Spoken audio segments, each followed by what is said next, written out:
Kita akan belajar firman Allah. Saya masih terus bicara tentang kebenaran berhubungan dengan kenaikan Yesus di surga dan apa yang bisa terjadi dalam hidup orang percaya, ya.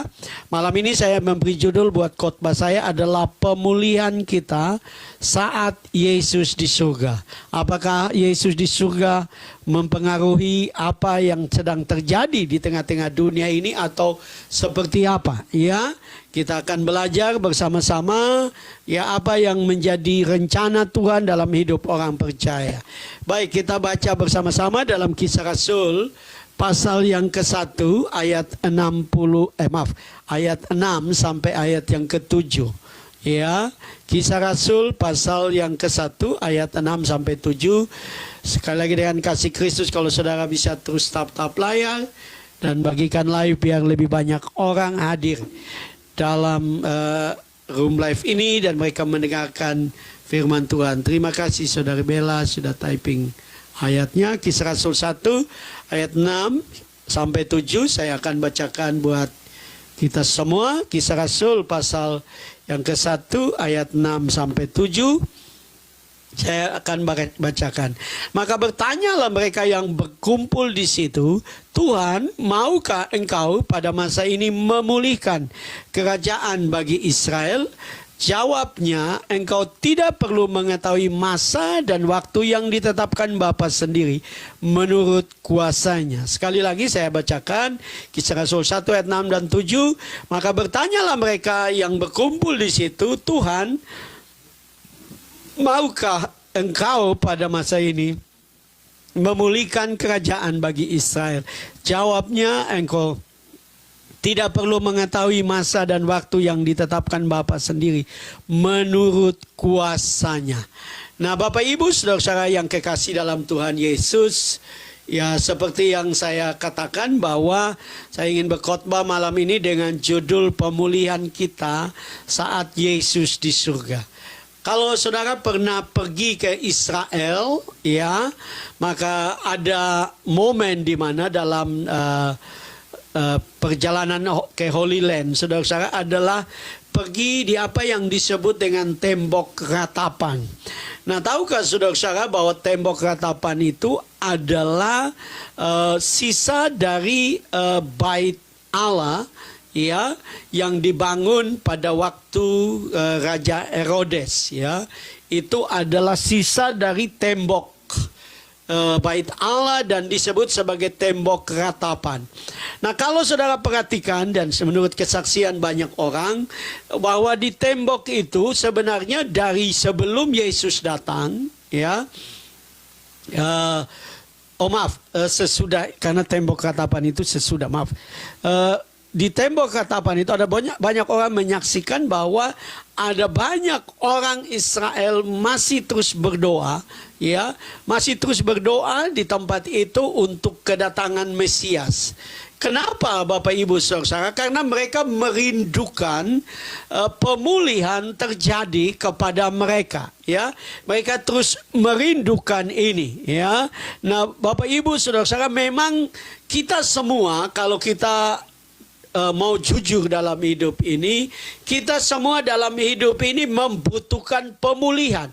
Baik itu pemulihan kesehatan, pemulihan rumah tangga, pemulihan kehidupan, pemulihan pekerjaan, pemulihan ekonomi, ya. Kita semua merindukan pemulihan, bahkan kita berani mengatakan bahwa kita rindu pemulihan segala sesuatu, ya. Nah, inilah manusia, inilah saya dan saudara. Tetapi Alkitab dengan jelas mengatakan kepada kita, Bapak Ibu saudara-saudara, bahwa ya di dalam Roma, ya, Roma 8 ayat 22 sampai 23, Roma 8 ayat 22 sampai 23, di situ dikatakan sebab kita tahu bahwa sampai sekarang segala makhluk sama-sama mengeluh dan sama-sama merasa sakit bersalin. Dan bukan hanya mereka saja, tetapi kita yang telah menerima karunia sulung roh, kita juga mengeluh dalam hati kita sambil menantikan pengangkatan sebagai anak, yaitu pembebasan tubuh kita. Nah, Bapak Ibu saudara-saudara, Alkitab dengan jelas menunjukkan kepada kita bahwa kita semua merindukan pemulihan dari segala sesuatu. Nah, di sini saya sudah pernah mengatakan kepada Bapak Ibu Saudara-saudara bahwa kalau kita belajar teologi ada yang disebut dengan sudah tapi belum. Sudah dimulai tetapi belum sepenuhnya digenapi. Pemulihan sudah mulai terjadi waktu Yesus mati bagi kita, tetapi sepenuhnya itu nanti waktu Yesus datang kembali. Artinya saya dan saudara harus belajar untuk sabar, sabar sebagai orang percaya, sabar sebagai anak Tuhan. Tuhan tahu penderitaan kita, Tuhan tahu pergumulan kita, Tuhan tahu kesulitan kita. Tetapi dengan pasti Tuhan mau supaya saya dan saudara pertama kita sabar. Yang kedua, kita benar-benar menaruh kehidupan kita, menaruh pengharapan kita hanya kepada Tuhan. Ya, kita tahu di room ini Pak Henry Gunawan, menurut pemeriksaan dokter ada sedikit penyumbatan di otak dan ada kebocoran di otak dari Pak Henry Gunawan. Tetapi saudara bisa lihat Pak Henry Gunawan datang kepada Tuhan, memuji Tuhan dengan sukacita. Memang kita harus berhikmat dalam mengelola waktu Tuhan. Dalam pengertian waktu untuk istirahat, kita harus istirahat. Itu yang saya nasihati buat Pak Henry Gunawan. Kenapa? Karena memang Tuhan kasih kita hikmat. Tetapi di dalam menantikan pemulihan dari Tuhan, saya dan saudara harus belajar untuk berserah kepada Tuhan. Percaya kepada Tuhan, menyerahkan seluruh hidup kita. Jangan kita terburu-buru, jangan kita tidak mendengar apa yang Tuhan inginkan. Dan saya percaya pelajaran nanti sebentar kita akan belajar, kebenaran ini adalah satu nasihat bagi kita, satu pelajaran bagi saya dan saudara. Karena waktu saya menulis khotbah ini, saudara-saudara, hati-hati kita bisa salah. Seperti apa yang terjadi, Tuhan ingatkan saya tentang Lot. Waktu dia diberikan pilihan oleh Abraham, dia tidak lagi bertanya kepada Tuhan, tapi Alkitab mengatakan bahwa Lot langsung memilih Sodom dan Gomora, karena Sodom dan Gomora adalah satu lembah, lembah yang subur, yang hijau, yang menjanjikan. Tetapi karena tanpa bertanya kepada Tuhan, tidak sabar, tidak menghormati seorang yang lebih rohani, yaitu harusnya dia bertanya kepada Abraham sebagai orang tuanya, sebagai bukan ayahnya, tetapi kan Lot ini kan ponakannya Abraham. Harusnya dia bertanya, menurut Bapak bagaimana? Bapak sebenarnya lebih tua dari saya, silakan Bapak yang memilih. Tapi Alkitab mengatakan Lot langsung memilih Sodom dan Gomora. Karena itulah manusia. Kita seringkali ingin cepat. Kita seringkali ingin cepat kaya. Kita ingin cepat sukses. Kita ingin cepat berhasil. Kita ingin punya cepat kedudukan. Dan kita gunakan berbagai cara, dan pada akhirnya kehidupan kita yang hancur. Kita harus sabar, kita harus bergantung kepada Tuhan. Bahkan waktu kita menantikan mujizat Tuhan, benar yang Bella katakan, sabar.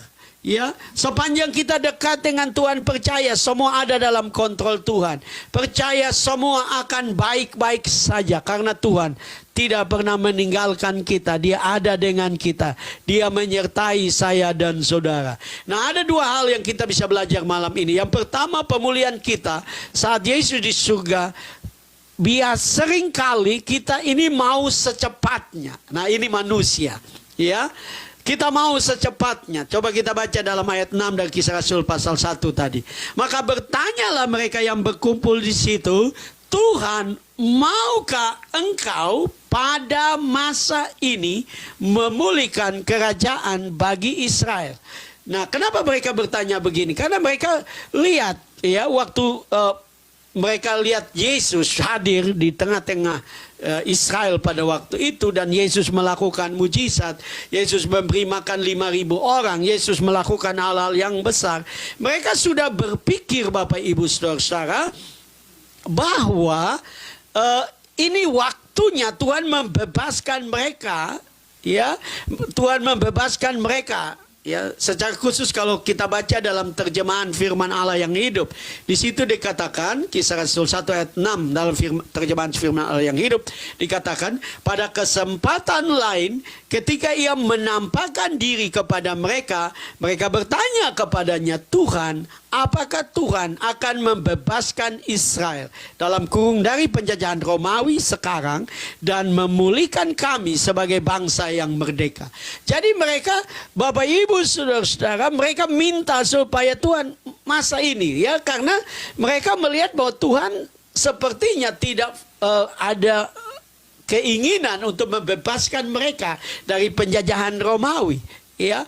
Dan mereka bertanya kepada Tuhan. Nah, ini manusiawi. Siapa sih yang tidak ingin? Yang ada dalam pergumulan, yang ada dalam masalah, yang ada di dalam tantangan, yang ada di dalam lembah kekelaman dan tidak ingin keluar. Saya berani mengatakan itu manusiawi. Tapi sebagai orang percaya, mari kita belajar kepada firman Allah, supaya kita belajar untuk menunggu dengan tepat waktu Tuhan. Saya coba untuk melihat kata yang dipakai untuk pertanyaan mereka, maukah engkau pada masa ini? Kata masa, tahukah Bapak Ibu Saudara, kata masa yang dipakai adalah kronos. Kronos itu, Bapak Ibu Saudara-saudara, kalau kita teliti bahasa Yunani, dalam bahasa Yunani itu ada dua kata untuk waktu. Ya, yang pertama adalah kronos. Ya, kronos itu adalah waktu yang sedang berjalan, ya, waktu yang dapat dikatakan sedang berjalan. Wah, ya, jadi kronos itu bisa diterjemahkan selain masa, bisa diterjemahkan waktu, bisa diterjemahkan zaman, ya. Nah, Bapak Ibu Saudara-saudara, dengan jelas di sini ditunjukkan kepada kita bahwa mereka bertanya soal waktunya, waktu sekarangnya. Makasih. Ya, makasih Saudari Bella yang sudah tap-tap live. Ya, mereka bertanya soal waktunya, saat ini, zaman ini. Ya, karena kalau kronos itu secara sederhana seperti ini, waktu yang sedang berjalan, yaitu seperti detik, menit, ya, jam, ya, hari, minggu, bulan, tahun, ya, dekade, ya, milenium. Itu adalah kronos, waktu yang sedang berjalan, ya. Nah, oleh sebab itu Bapak Ibu Saudara, dengan jelas di sini ditunjukkan kepada kita bahwa inilah kita manusia. Kita mau Tuhan sekaranglah waktunya. Orang Manado bilang, sekarang jo Tuhan. Ya, kita mau sekarang. Ya, nah harusnya kita belajar, ya, Bapak Ibu Saudara. Tuhan itu punya waktu yang tepat, ya. Tuhan itu punya waktu yang terbaik bagi saya dan saudara. Manusia kita ingin sekarang, tapi Tuhan punya waktu yang terbaik bagi kita. Kita sudah belajar itu waktu kita belajar tentang Maria dan Marta mengutus orang untuk memanggil Yesus di seberang Yordan. Itu artinya sakit dari Lazarus itu serius, karena memanggil Yesus dari seberang Yordan itu jauh, saudara. Itu dibutuhkan perjalanan 2 hari. Artinya itu lumayan jauh, saudara, ya. Perjalanan, zaman itu belum ada pesawat, zaman itu belum ada motor, tidak ada kendaraan, ya. Mereka harus berjalan kaki atau dengan keledai, ya. Dan bayangkan perjalanannya 2 hari, ya, 2 hari. Mereka membutuhkan perjalanan yang cukup jauh.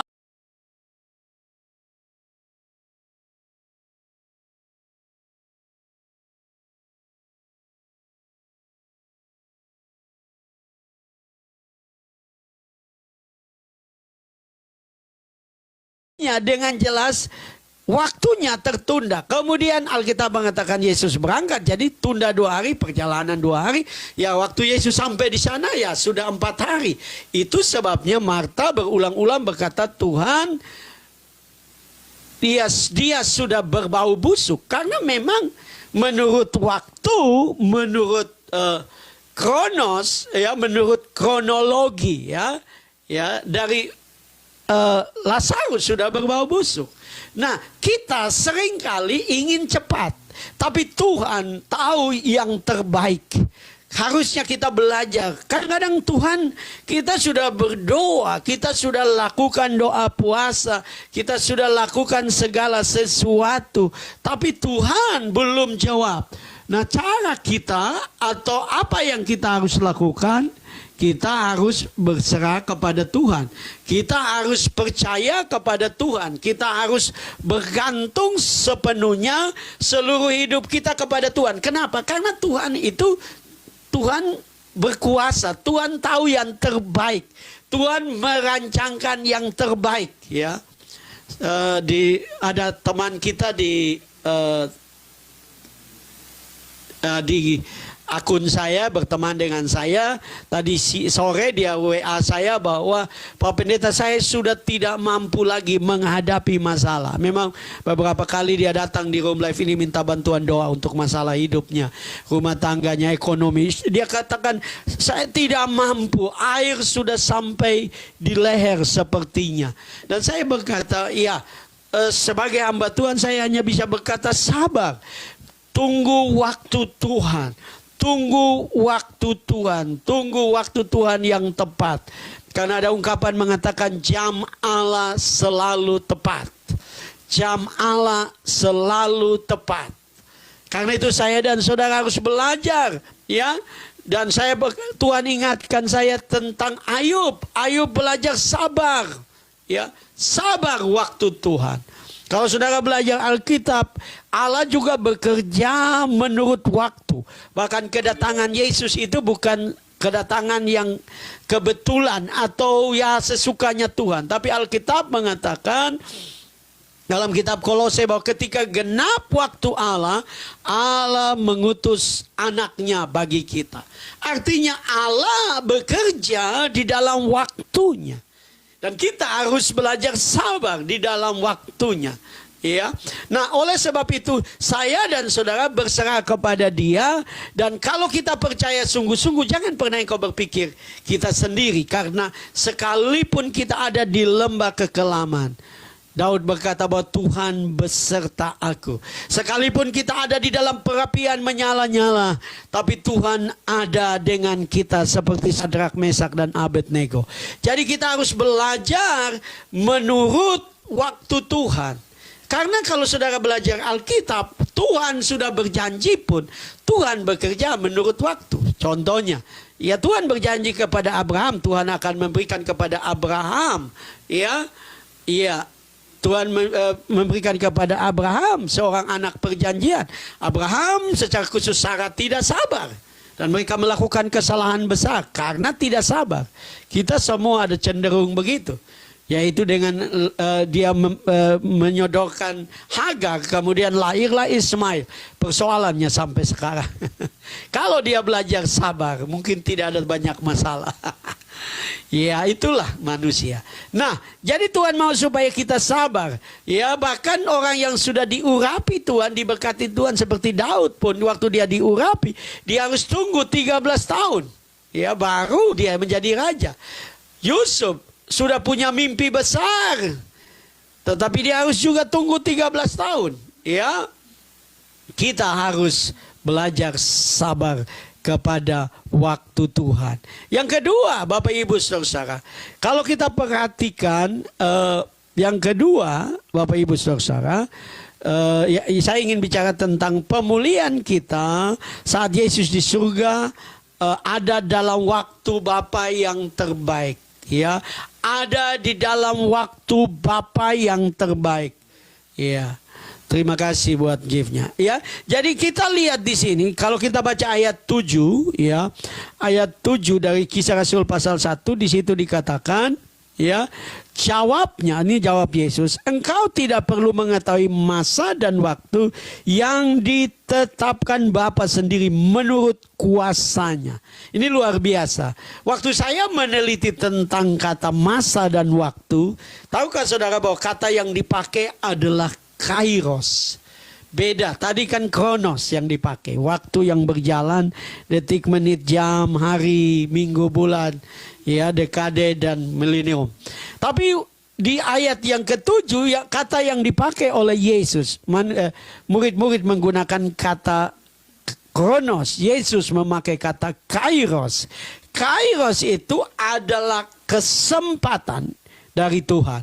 Kairos itu adalah peluang dari Tuhan. Ya, nah saudara-saudara, saya coba untuk meneliti dalam satu tafsiran dikatakan begini, saudara. Ya, dikatakan begini. Dalam perjanjian baru, kairos berarti waktu yang ditentukan dalam tujuan Tuhan.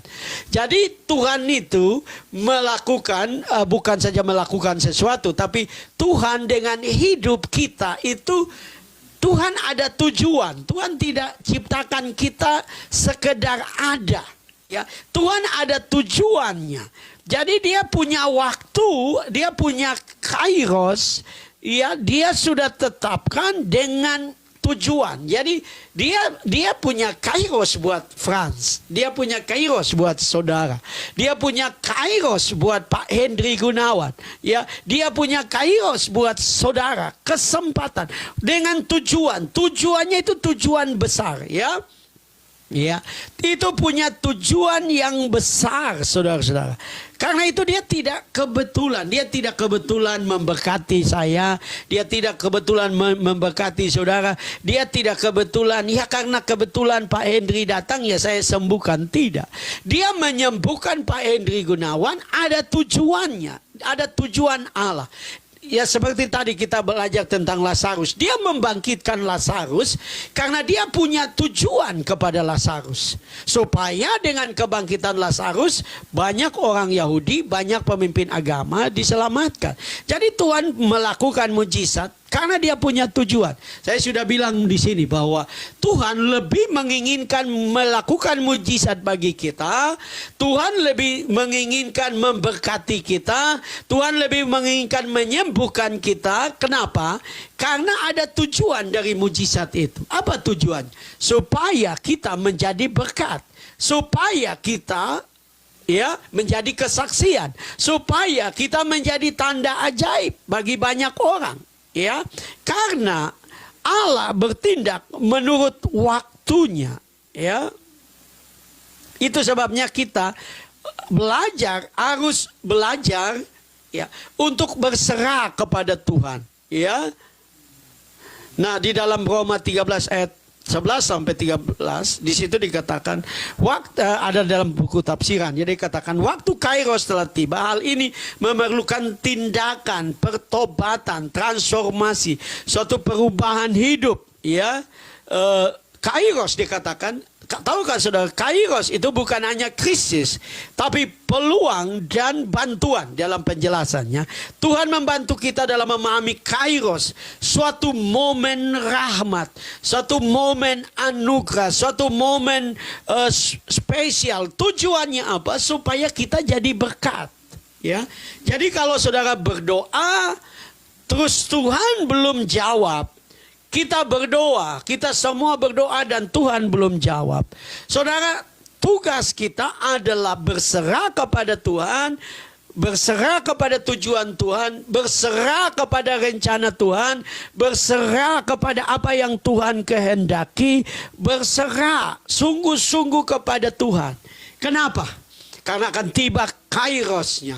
Akan tiba kairosnya, dia lakukan mujizat. Ya, tiba kairosnya untuk Yusuf pergi ke Mesir, ya, dan dia diangkat menjadi raja. Tiba kairosnya, Yusuf ada di depan Firaun dan dia bisa menjelaskan semua. Tiba waktunya kairos untuk Daud menjadi raja, dan dia tidak saja menjadi raja untuk kerajaan Yehuda, tapi juga kerajaan Yehuda dan Israel, ya, semua bangsa Israel. Jadi ada kairos Tuhan yang harus ditunggu. Kalau malam ini engkau sedang berdoa buat sesuatu, Pak Hendri yang sedang berdoa buat mujizat Tuhan, berserah kepada Tuhan. Berserah karena ada kairos Tuhan yang terbaik yang Tuhan sedang rancangkan buat Pak Hendri Gunawan. Saya sedang berdoa buat sesuatu buat pelayanan saya. Saya harus belajar menunggu kairos Tuhan yang terbaik, di mana waktu Tuhan dan semua akan menjadi luar biasa. Dan saya akan berkata, Tuhan engkau dahsyat, engkau luar biasa. Karena sudah tiba waktunya. Sudah tiba kairosnya. Sudah tiba waktunya. Ya, karena itu kita harus belajar berserah kepada Tuhan. Bergantung kepada Tuhan. Sungguh-sungguh percaya. Ya karena sekali lagi memang kadang-kadang menurut kita kok lama sih Tuhan. Ya, tapi bagi saya sepanjang kita masih bisa hidup, kita masih bisa makan, kita masih bisa memuji Tuhan, kita masih bisa live di media ini, kita masih bisa jadi berkat buat orang lain. Mungkin kita masih ada dalam pergumulan, tapi justru itulah indahnya orang percaya. Dalam pergumulan, kehidupannya masih terus jadi berkat. Dalam pergumulan, dia terus percaya. Dan kita tidak perlu takut. Yang luar biasa, kata yang saya teliti, saudara-saudara. Ya, dikatakan di sini, engkau tidak perlu mengetahui masa dan waktu yang ditetapkan Bapa sendiri menurut kuasanya. Kata kuasa yang dipakai bukanlah dunamis. Kata kuasa yang dipakai adalah exousia. Exousia ini adalah kuasa, kemampuan, otoritas ya atas umat manusia. Bicara tentang kekuasaan Tuhan. Exousia ini bicara tentang otoritas Tuhan atas segala sesuatu. Itu sebabnya kita harus percaya bahwa Tuhan mengetahui dan menguasai dan mengatur dan mengontrol sejarah hidup saya. Tuhan mengontrol segala sesuatu. Sehingga kita dapat percaya bahwa sepanjang kita berserah kepada Tuhan, Tuhan tidak pernah meninggalkan kita. Dan di waktu Tuhan yang tepat, kita akan melihat kemuliaan Tuhan. Ya, Roma 8 ayat 18 berkata, Roma 8 ayat 18. Sebab aku yakin bahwa penderitaan zaman sekarang ini tidak dapat dibandingkan dengan kemuliaan yang akan dinyatakan kepada kita. Ya, itu sebabnya orang Kristen ya yang betul-betul percaya kepada Tuhan tidak pernah ragu bahwa ada waktu Tuhan, ada kemuliaan Tuhan yang akan dinyatakan dalam hidup kita. Sepanjang kita berserah kepada Tuhan. Kita tidak tahu berapa lama, tapi kita percaya waktu Tuhan pasti yang terbaik. Benar Bella. Dan indah pada waktunya. Saya kutip pernyataan Bella, luar biasa. Artinya Tuhan mau kita sabar. Tuhan mau kita sabar. Tadi kita sudah belajar, kita manusia semua tidak sabar. Karena itu waktu kita menghadapi seperti ini, saya nasihat kepada saudara kita yang WA saya bilang sabar, berdoa, minta kekuatan, minta kesabaran, minta ketenangan, minta pertolongan daripada Tuhan untuk sabar. Karena waktu Tuhan pasti yang terbaik. Ya, saya waktu menulis khotbah ini Bapak Ibu Saudara-saudara, saya ingat hidup saya, saudara. Saya tidak perlu bersaksi dari orang lain. Saya belajar dari hidup saya. Ya, saya merenungkan kebenaran ini buat hidup saya. Ya, saya mungkin tahunnya tidak terlalu tepat, tetapi tahun 1981, ya, saya merasa bahwa Tuhan mau saya, ya, bukan Tuhan mau. Saya merasa bahwa ini waktu untuk saya sekolah teologi. Ya. Nah, saudara, kemudian saya berusaha, saya bersikap, saya mau bertindak, saya mau melangkah untuk sekolah teologi, tapi semua seperti tertutup, ya. Saya pikir itu adalah kronosnya saya, ya, bukan kairos. Saya pikir itu kronos. Dan saudara, tidak ada jalan, tidak seperti terbuka. Dan saya terbuka aja, saudara. Saya kecewa dengan Tuhan pada waktu itu. Saya bilang, Tuhan, saya mau jadi pendeta, kok Tuhan tidak mau. Waktu itu saya masih SMP, ada sekolah Alkitab yang mau menerima, ya, mahasiswa yang biar hanya SD, SMP boleh. Jadi saya pikir saya sudah SMP, saya mau sekolah Alkitab, saya mau jadi pendeta. Ini kan tujuannya mulia, tujuannya baik, ya. Itu kronos buat saya, waktu buat saya, tapi bukan kairos. Dan saudara tahu itu butuh waktu yang cukup lama. Nanti pada tahun 89, ya, pada waktu tahun 89, itulah kairos Tuhan. Dan tahukah saudara, dari keluarga yang sangat miskin, saya tidak punya uang, tapi Tuhan buka jalan untuk saya berangkat naik kapal pergi ke Malang dan mengikuti pendidikan teologi. Itulah kairos Tuhan untuk masa depan saya. Sehingga kalau saya melihat ke belakang, saya berterima kasih. Tuhan, terima kasih. Untung waktu itu tahun 81 ya adalah kronos buat saya berpikir masuk sekolah teologi. Tapi Tuhan mau kairosnya, yaitu nanti tahun 89. Mungkin malam ini engkau sudah banyak berdoa dan engkau berkata, Pak Pendeta, saya sudah tidak berdoa lagi buat itu. Saya mau katakan, jangan pernah menyerah. Kalau tujuanmu mulia, tujuanmu besar, tunggu waktu Tuhan, berserah kepada Dia, percaya kepada Dia, bergantung kepada Dia. Karena di kairos Tuhan pasti engkau melihat mujizat Tuhan. Saudara bayangkan, saya berani mengatakan, kalau saya tidak menunggu waktu kairos Tuhan, saya memaksakan kronos saya, maka mungkin saya tidak berkhotbah kepada saudara malam ini. Saya mungkin bisa tidak jadi pendeta. Saya bisa mungkin kecewa dalam banyak hal. Tapi kita percaya bahwa Tuhan itu baik. Kadang-kadang sepertinya Dia tidak mendengar doa kita, tetapi Dia sedang menunggu kairosnya buat saya dan saudara. Karena itu kalau engkau sudah menangkap kairos Tuhan, berserah kepada Dia, percaya itulah waktunya. Dia kalau pintu sudah terbuka, percaya kemuliaannya terus akan terjadi. Itu yang Tuhan inginkan dalam kehidupan kita. Saya tergerak untuk kita menyanyikan satu pujian, ya, sebelum kita berdoa buat firman Tuhan yang sudah kita dengar, ya, ya. Karena itu mari kita terus percaya bahwa Tuhan mendengar doa kita.